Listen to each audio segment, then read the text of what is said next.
ત્યાં તો હું તમને કામ તો એટલું આપણે કરી દેતા હોય ત્યાં હું 5 રૂપિયા તમે મારી વાત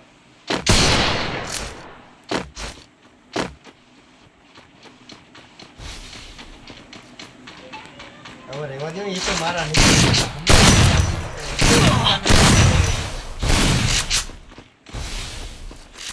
ના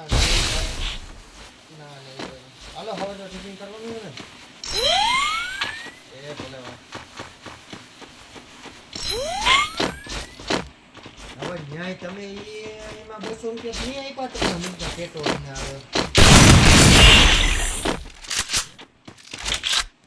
હજી અમુક 1000 રૂપિયા બાકી છે મારા અમુક